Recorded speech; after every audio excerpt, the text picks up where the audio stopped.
Thank you, Mr. Chairman. This amendment addresses DACA. The amendment to 2431 will exempt those in the Deferred Action for Childhood Arrivals program, also known as DACA recipients, from the harsh criminal provisions included in Section 314. My colleagues have clearly explained the devastation this legislation would cause for millions of our neighbors by cruelly criminalizing nearly all undocumented people. I would like to emphasize one specific group that would be unjustly affected: DACA recipients. These young men and women, people who came to this country as children, who grew up in our communities, who aspire to be a part of the very fabric of our great nation, who, in short, are literally pursuing the American dream. These people receive no exemption under this bill. Rather, with this bill, their presence in the country becomes a misdemeanor or even felony offense, putting them at very real risk of criminal prosecution and possible imprisonment. This bill is not just a threat to DACA recipients. It will have real, profoundly negative consequences for all the communities we represent. The concerns are not theoretical. Each of us have DACA recipients living, working, and building lives in the districts we represent. They are our neighbors, our co-workers, our children's teachers, physicians, and role models.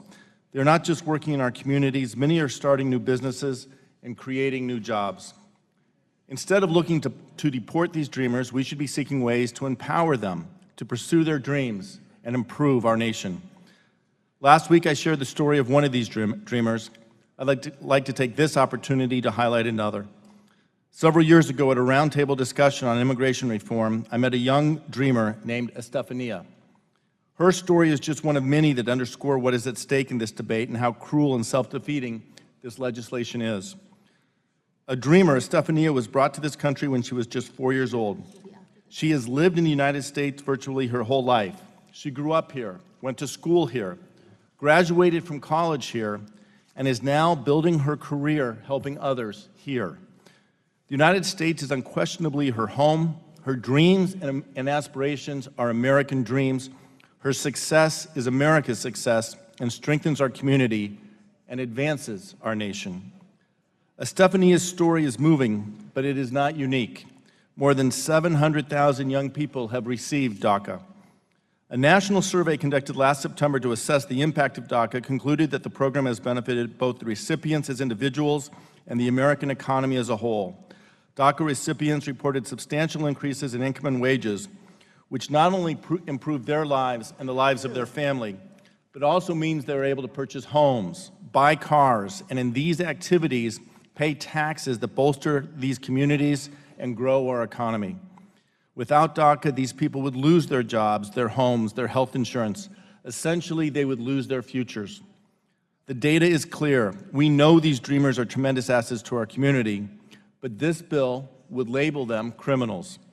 No one like Estefania, who came here as a child and has lived here nearly her entire life, should have to live in constant fear of deportation. But helping DACA recipients isn't just the right thing to do, it's also wise economic policy. It's worth repeating figures I have previously shared with this committee. A recent estimate by the Cato Institute found deporting DACA recipients could deprive the United States of over $280 billion in economic growth over the next 10 years. A 2016 survey found 6% of DACA recipients, more than 40,000 young people, had started their own small business in the United States. That's a rate of entrepreneurship twice as high as average Americans. It's estimated that after gaining DACA status, more than 50% purchased their first car and 12% purchased their first home. These are significant decisions that positively contribute to our local and national economies. In other words, this bill, without this amendment, will hurt DACA recipients and American workers alike. We all agree our immigration system is broken, but this draconian, cruel bill is the absolute wrong way to fix it. What we need is comprehensive immigration reform, not this mass deportation approach. True bipartisan reform, including increased border security alongside a path to citizenship for those like Estefania, will grow our economy, reduce our debt, and strengthen our communities. DACA recipients are not criminals. They are the products of our schools, part of our communities, and important to the future success and growth of our country. I strongly urge my colleagues to join me in supporting this amendment to make sure that we do not label these young people pursuing the American dream as criminals. And I yield back. The gentleman returns his time. For what purpose does the gentleman from Pennsylvania seek the floor?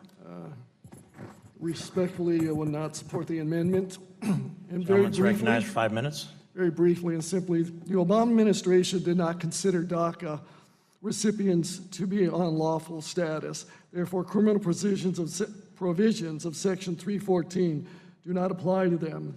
And nothing yet out of this administration or Republican Congress has done anything to change DACA. And with that, I yield back. The gentleman returns his time. Would the gentleman yield? The gentleman from, the gentlelady from California. Mr. Chairman, I think that Mr. Schneider's amendment is not only important but necessary. This bill, as it's written, would make the DREAM Act kids deportable. It would make them a criminal, every one of them a criminal as well.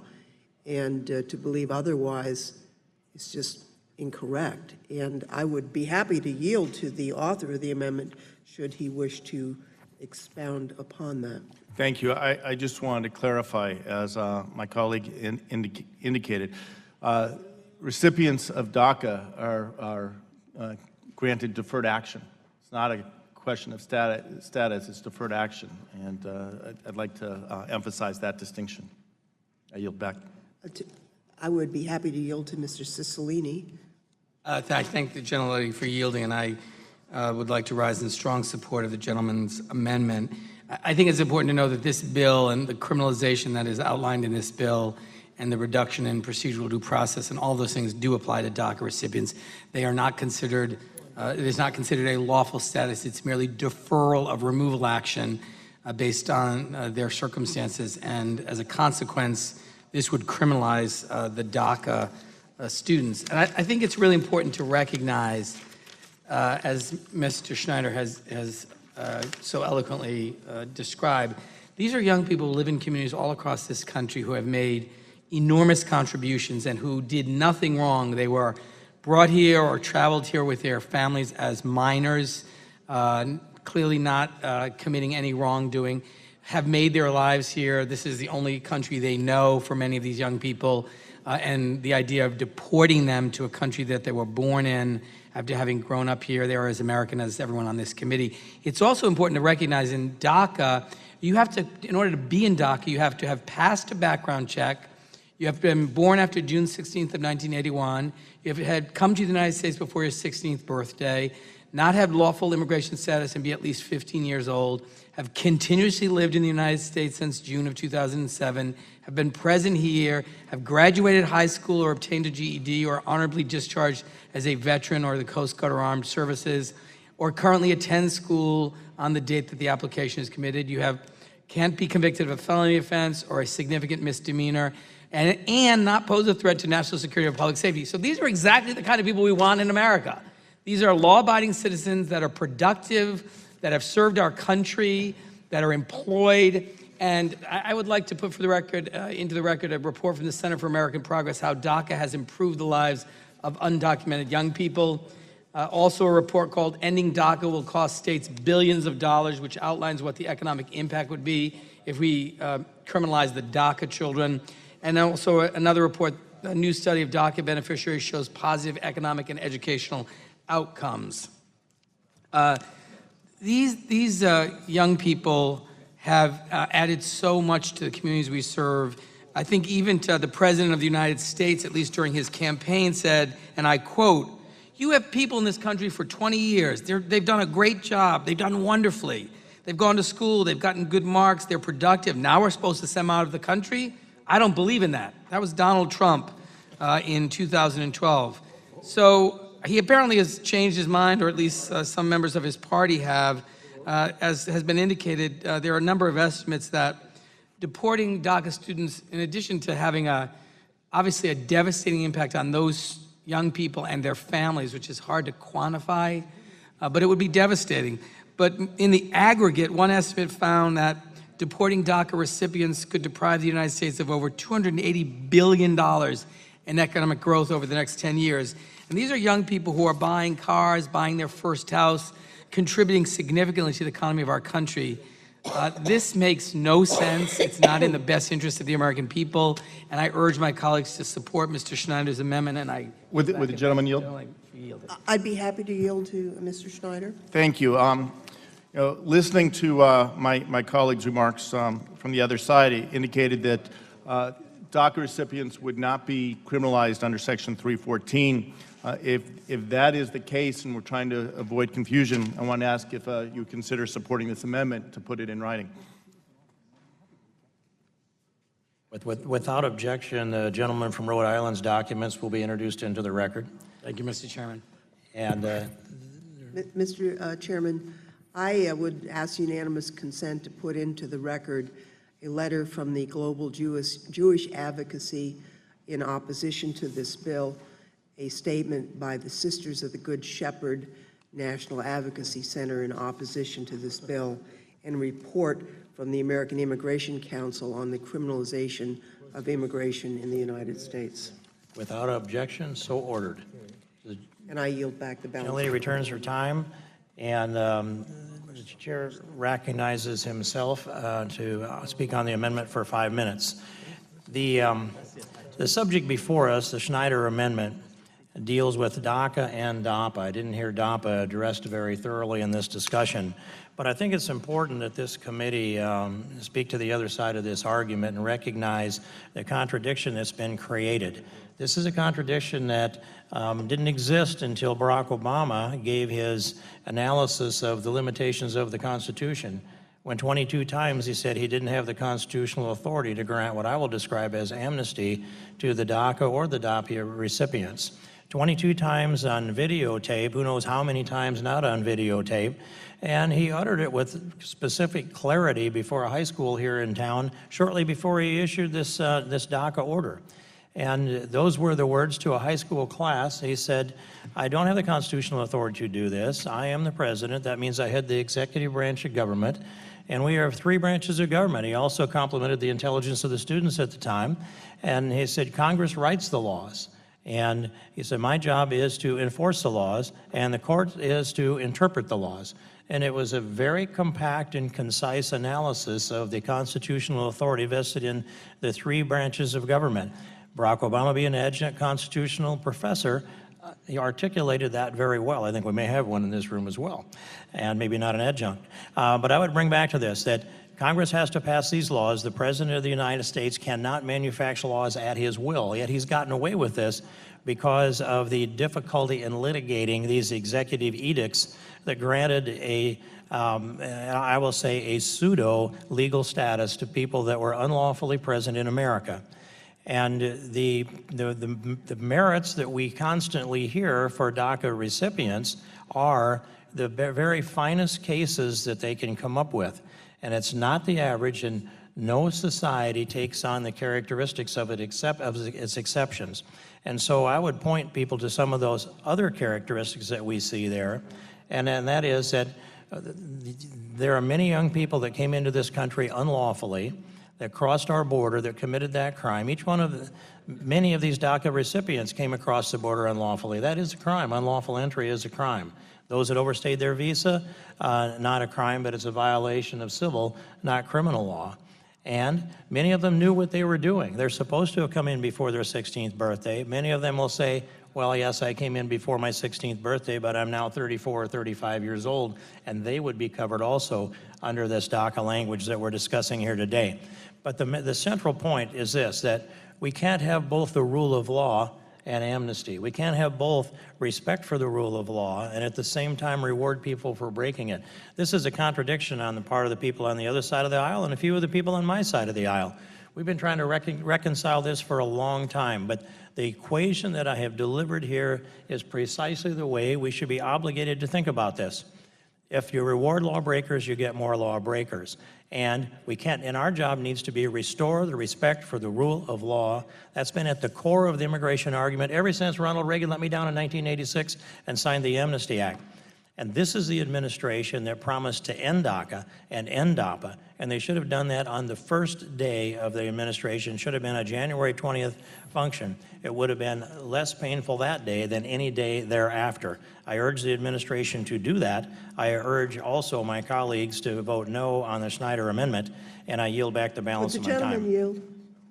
I would yield to the gentlelady from California. I'd just like to observe that we don't agree on this point, obviously, but we write the law, and so to argue against President Obama's use of executive authority in opposition to writing the law, I think, is inept. And Well, because we reclaiming have my the time, the opportunity- gentlelady going to call me inept. She can do it on her own time. Inept, And I would, APT. that's not a word I'm comfortable with either. And I would point out that the president created this scenario that we're in. He created the conundrum that we have today. He did so unconstitutionally, and he knew it was unconstitutional. And so I return the balance of my time. Chairman? Anyone else seek the floor? Recognize the gentleman from New York, Mr. Nadler. I seek the floor for two purposes. One, to express wonderment at anybody being upset by the word inapt, which is a perfectly legitimate English word. And second, to yield to the gentlelady from California. Yes, Mr. Chairman, this, to me, is a little bit of a morality play here. We have, and I think most of the American people agree, that if you've got someone who's been brought to this country as a child, that child really doesn't have a decision. I'll just tell you about someone who I know personally who was brought to the United States from the Philippines when he was under 1 year old.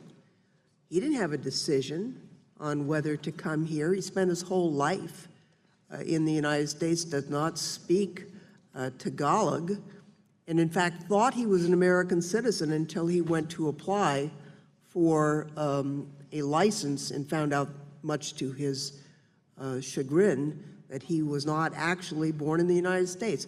Multiply that experience hundreds of thousands of times, and you have a very compelling case for why Mr. Schneider's amendment should be approved. I would just like to once again talk about the role of executive action, which, by the way, the current president has done more than any other president since the Great Depression in such a short time frame. But to argue that President Obama should not have created DACA has nothing to do with Mr. Schneider's amendment, because we are writing the law here, and we have the capacity to make a moral decision that young people who had no decision to make, who were brought to this country, who were raised in this country, who are American in every respect except their paperwork, should not be arrested and deported. And that's simply what Mr. Schneider's amendment does. Now, some people may think that, you know, the people who were brought here as babies and thought they were Americans till they applied for a license should be deported, that there's something morally wrong with them. But to say that there's something incorrect or somehow impermissible about this exercise is simply incorrect. And it's Mr. Nadler's time, but I'm sure that he would. I yield to the gentleman from Illinois. Thank you. And again, I just want to raise the question for my colleague from Pennsylvania. But if it is true that nothing here would criminalize the status in Section 314, I'm hoping that we could get bipartisan support for this amendment that would make it clear that they would not be included by anything covered here. And I'm hoping I could get an answer. Mr. Chairman. I'll yield to the gentleman from Illinois, the other gentleman from Illinois, one of the many other gentlemen from Illinois. Thank you so much. Well, first of all, I thought inapt was a pretty good word. It's not suitable, kind of incorrect. That's all it really means. I know English is my second language, but I thought I'd look it up for everybody here. It's really a pretty nice word. We've said liar, hypocrite, silly here. Inept seems pretty, I don't know, not very, very good. Biting, yeah, it wasn't, I don't know. But inept, for those learning English language, just means not suitable. I don't think anybody's word's going to be taken down. Would the But gentleman back to yield? Sure. I'll yield to the gentleman from, I thank the gentleman from New York and Illinois. It was an entirely suitable argument. If the president hadn't created DACA and DAPA, we wouldn't have the subject before us here today. That is my point. It was apt, not inapt, to bring up that argument. I return my time. I'll yield to the gentleman from Illinois again. Thank you so much. I thank the gentleman from New York. So, look, the majority had an opportunity to go to federal court, and yet they decided not to. They challenged every other one of President Obama's executive orders, every last one of them. This one they didn't. When President Obama tried to expand on DACA and DAPA, they went to court. They left the 750,000 recipients of DACA alone. I think that speaks volumes. Of course, now what they figured they couldn't win in court, either judicially or in the court of public opinion, they want to win here today. Mr. Chairman? The gentleman from Illinois seek recognition. I do. I move to strike the last word. Gentleman is recognized for 5 minutes. Thank you so much. So this has been a long process. So I want to thank Mr. Schneider. I want to thank Congresswoman from California, Zoe Lawford, for making the arguments, because I think it's an important one.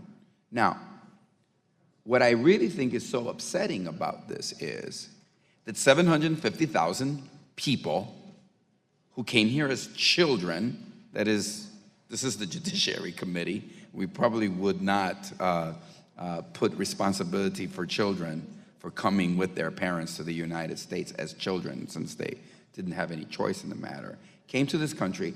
Now, they pledge allegiance to the same flag my children pledge allegiance to. The only country that they know, and for the most part the only language that they speak, is English, the same language that my children speak. They're American in everything, in terms of their loyalty, in terms of who they are, in everything but a simple piece of paper.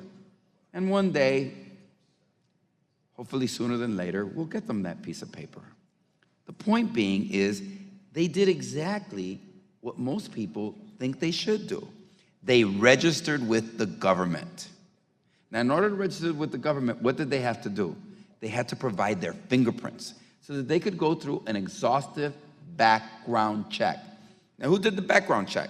Well, it's going to be a lot more thorough than the background check that the ICE officers are going to have to go through, because they went through a background check by the law enforcement security officers of the United States of America, the FBI. And they found their records to be clean and impeccable. So they were given what? A Pell Grant? No. The right to any public services? No. What they're giving is the opportunity to get a work permit so they can get a Social Security card so they could work, go to school, and pay taxes, and yet not be able to derive any of the benefits that those tax dollars go to. None. And here's what we have, and this is why I'm happy Congressman Schneider brought it up. In Chicago, we got young people who right now this month are graduating. You know what they're graduating from? Medical school. They're getting ready to be doctors. Others are doctors.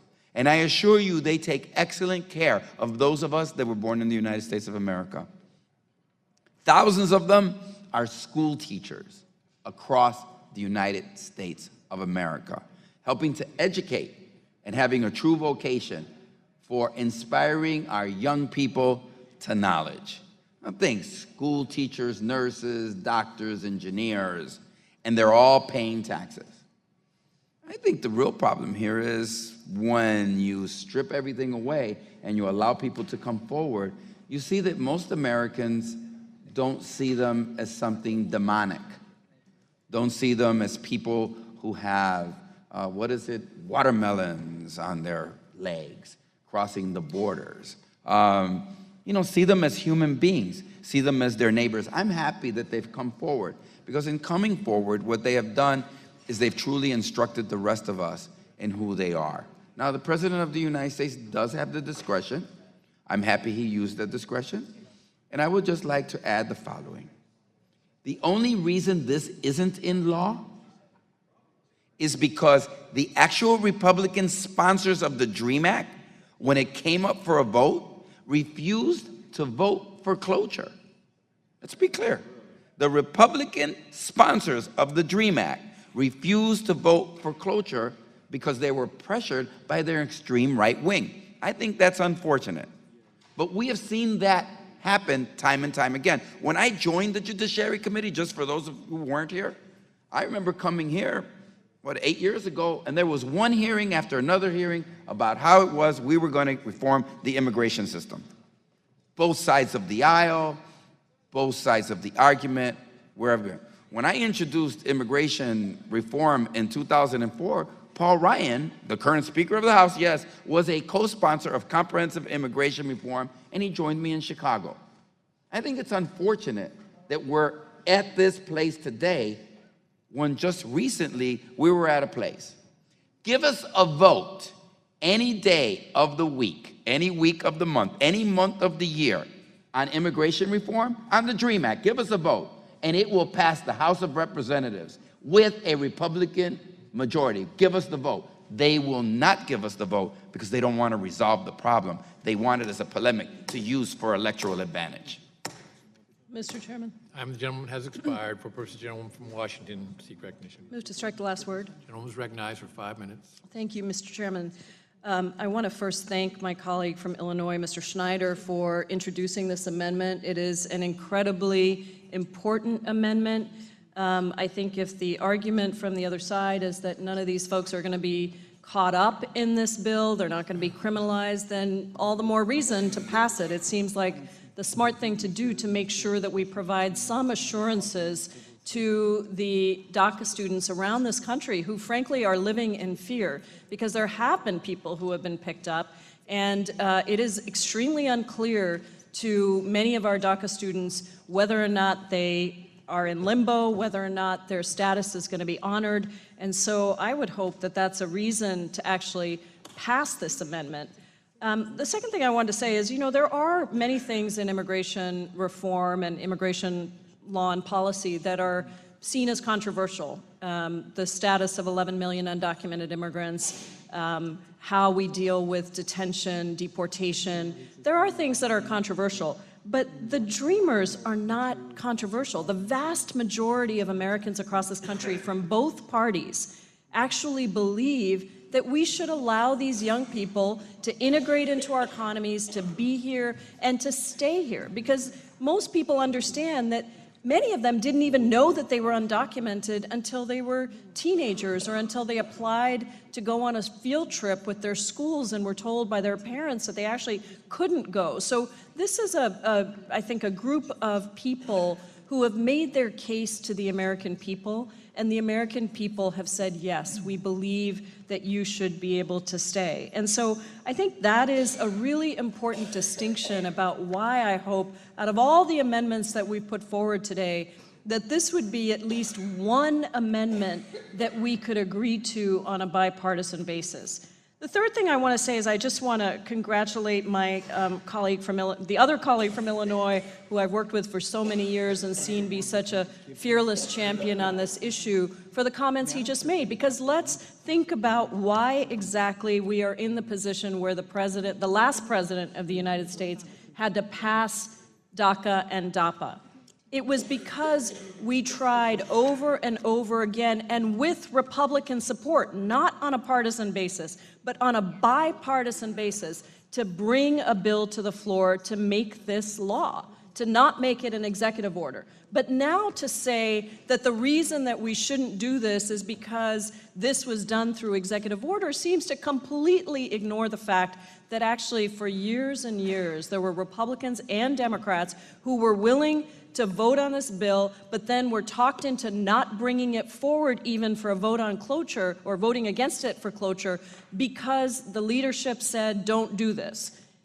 Now, I think that this is a moment for us all to say, hey, maybe there's some small thing that we can actually work on immigration that brings us together. And to me, it would be an enormous sign of the understanding of the pain that DACA students are in across this country. Now, let's be clear, they're not going to be devoid of pain because most DACA students are in families with undocumented parents. And so I think about the child who told me that he stands with his hands up against the glass window waiting to see if his parents are going to come back at night or whether they're going to be deported. We have families that are putting together emergency plans for what to do if their parents are deported. Hard-working people who have sometimes been in their communities for decades and who have been doing the work that this country has asked of them. And because we have not fixed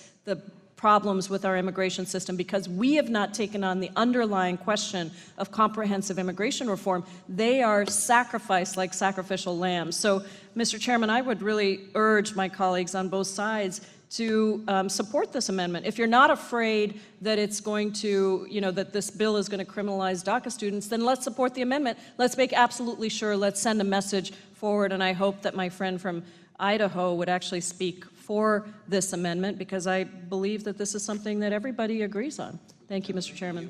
I do yield. Thank you so much. I just want to make two quick, I don't think I made it absolutely clear. It failed in November. The DREAM Act, which would have been much more broader, failed in the Senate because Republican senators who were sponsors of the DREAM Act refused to vote for cloture. That means it had a majority of senators, more than 50 senators for it, actually 54. And I also, at one point I didn't make very clear, it passed, the DREAM Act, it's not that passed in the House of Representatives in November of 2012.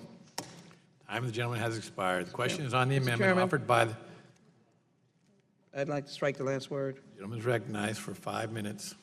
I thank you. Let me associate myself with the eloquent statement of the gentlelady from Washington and the gentleman from Illinois who's offered this very thoughtful amendment. As my good friend Congressman Gutierrez mentioned, or at least I'm sure that he did, there's been a long constructive history of fighting for DACA and having it passed by Republicans and Democrats. But more importantly, there is a long, credible history of the dynamic recipients of DACA, men and women in the United States military, scholars of all levels, teachers, doctors, lawyers, individuals who've been able to complete their college education, engineers, employees of the federal government.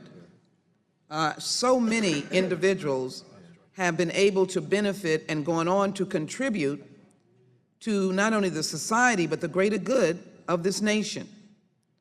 The bulk of DACA recipients, and then DAPA as well, that did not move as quickly, have been constructive, vital, wonderful citizens or unstatused individuals with status document, DACA, in the United States.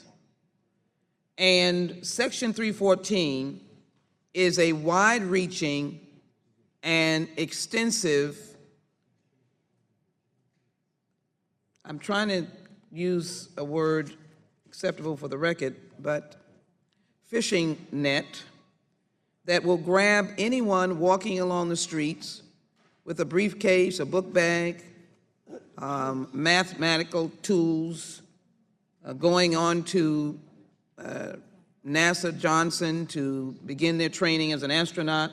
Anybody will be grabbed up that is a DACA person because they may be criminalized because they are unstatus.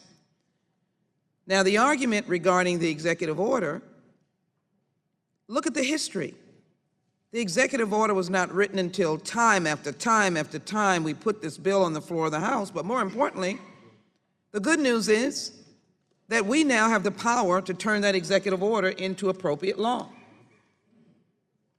and to therefore not have young people for the first time be a criminal, a felon, because they are unlawful presence.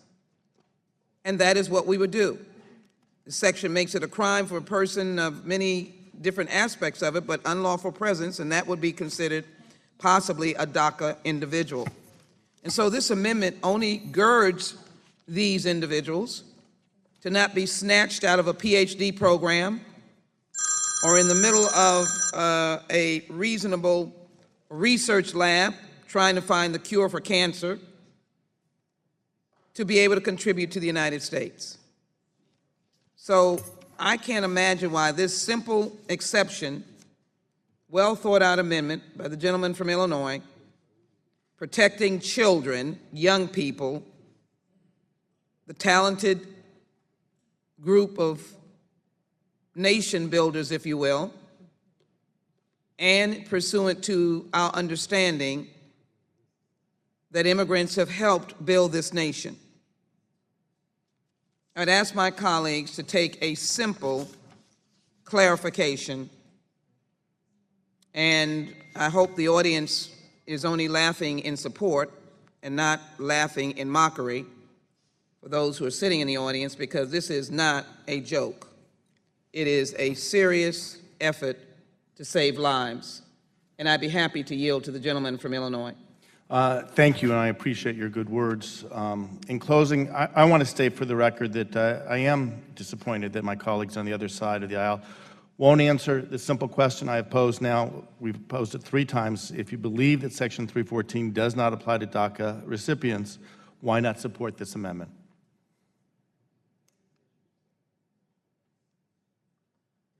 Does the gentlewoman yield back? I've yielded to the gentleman, Mr. Schneider. I He yield posed a back. question. So he yields back to me. Is anyone prepared to answer the question, Mr. Schneider? Then the question goes unanswered. If you believe that it doesn't cover the DACA young people, why not support this amendment?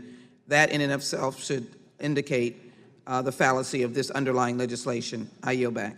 Question occurs on the amendment offered by the gentleman from Illinois. All those in favor respond by saying aye. Aye. Those opposed, no. Being the chair, the noes have it. The amendment is not agreed to. Ask for a recorded vote. Recorded vote is requested, and the clerk will call the roll. Mr. Goodlatte? No. Mr. Goodlatte votes no. Mr. Sensenbrenner? Mr. Smith? Mr. Shabbat? Mr. Shabbat votes no. Mr. Issa? Mr. King? Mr. King votes no. Mr. Franks? Mr. Franks votes no. Mr. Gomert? Mr. Jordan? Mr. Gomert votes no. Mr. Jordan? Mr. Poe? Mr. Chaffetz? Mr. Marino? Mr. Marino votes no. Mr. Gowdy? Mr. Gowdy votes no. Mr. Labrador? Mr. Labrador votes no. Mr. Farenthold? Mr. Collins? Mr. DeSantis? Mr. DeSantis votes no. Mr. Buck? Mr. Ratcliffe? Mr. Ratcliffe votes no. Ms. Roby? Ms. Roby votes no. Mr. Gates? Mr. Gates votes no. Mr. Johnson of Louisiana? Mr. Johnson votes no. Mr. Biggs? Mr. Biggs votes no. Mr. Conyers? Mr. Nadler? Mr. Nadler votes aye. Ms. Lofgren? Ms. Lofgren votes aye. Ms. Jackson Lee? Ms. Jackson Lee votes aye. Mr. Cohen? Mr. Johnson of Georgia? Mr. Johnson votes aye. Mr. Deutsch? Mr. Gutierrez? Mr. Gutierrez votes aye. Ms. Bass? Mr. Richmond? Mr. Jeffries? Mr. Cicilline? Mr. Cicilline votes aye. Mr. Swalwell? Mr. Liu? Mr. Liu votes aye. Mr. Raskin? Ms. Jayapal? Ms. Jayapal votes aye. Mr. Schneider? Mr. Schneider votes aye. The gentleman from Colorado. Mr. Buck votes no. The gentleman from Ohio. Mr. Gentleman Jordan from votes Utah. no. Mr. Chaffetz votes no. The gentleman from Michigan. Aye. Mr. Conyers votes aye. Has every member voted who wishes to vote? The gentleman from California. Mr. Issa votes no. Mr. Chairman, how am I recorded? The gentlewoman is recorded as an aye for her own amendment. Not my amendment, Mr. Chair, Oh, that's right. but one I like very much. The clerk will report.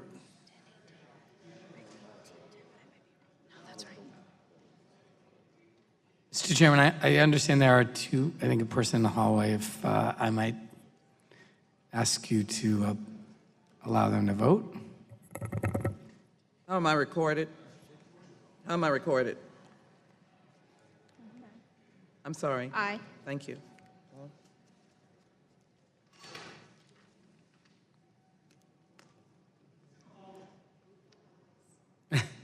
We should have somebody.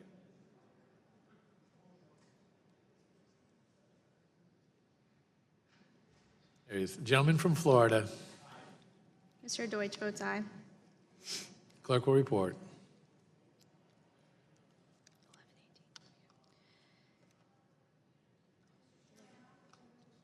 How is the gentlewoman from Alabama recorded? No. You recorded as a no. Yeah, so 11. What purpose does the gentleman from Illinois seek recognition? I believe you recorded as an aye. The clerk will report. Mr. Chairman, 11 members voted aye, 18 members voted no. And the amendment is not agreed to.